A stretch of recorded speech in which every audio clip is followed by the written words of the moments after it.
7ஆம் வகுப்பு தமிழ் முதல் பருவம் இயல் 1 விரிவானம் சொலவடைகள் என்ற பாடத்திற்கான வீடியோ இதில் இணைக்கப்பட்டுள்ளது.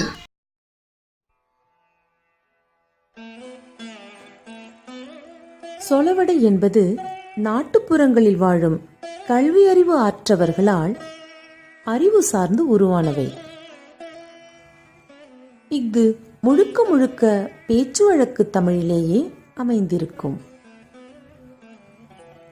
சொலவடைகள் நம்மை சிந்திக்க வைக்கக்கூடியதாய் இருக்கும். சிறிய வாக்கியத்தினுள் பெரிய அர்த்தங்கள் பொதிந்திருக்கும். நம் முன்னோர்களின் அதீத அறிவு மற்றும் அனுபவ அறிவின் வெளிப்பாடே சொலவடைகள் எனலாம். வயதில் மூத்த பெரியோர்கள் சாதாரணமாக பேசும் பொழுதே பெரிய பொருள் பொதிந்த நுட்பமான கருத்துக்களை சிறிய சொலவடைகள் மூலம் உணர்த்திவிடுவர். தக்க சூழலுக்கு ஏற்ப சொல்லப்படுவதால் இதை எளிதில் நம்மால் புரிந்து கொள்ள முடியும். சொலவடைகள் அதிகமாக நகைச்சுவையுடன் கேலியும் கிண்டலும் கலந்திருப்பதால் மக்கள் மனதில் எளிதில் பதிந்து விடுகிறது. இதில் இனிமையான கருத்துக்கள் எளிமையாக கூறப்படுவதால் இவை கேட்க கேட்க இன்பம் தருவதாகவும் ஆர்வத்தை தூண்டுவதாகவும் உள்ளது.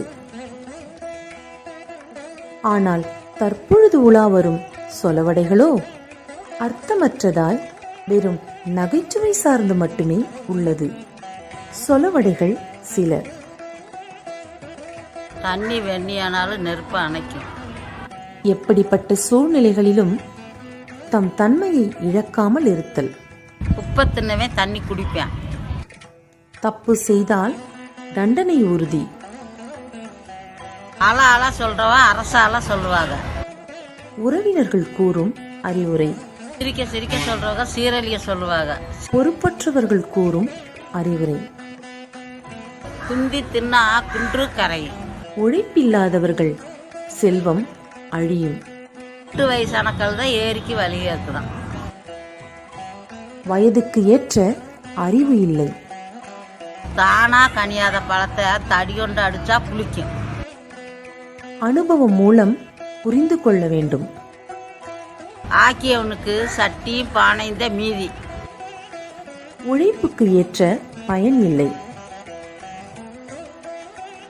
மாணவர்களே, நம் முன்னோர்களின் அனுபவ அறிவால் உதிர்ந்த சொலவடைகளை புரிந்து கொண்டு நம்முடைய பண்பாட்டின் சிறப்பை பிறரிடமும் பகிர்ந்து கொள்வோம்.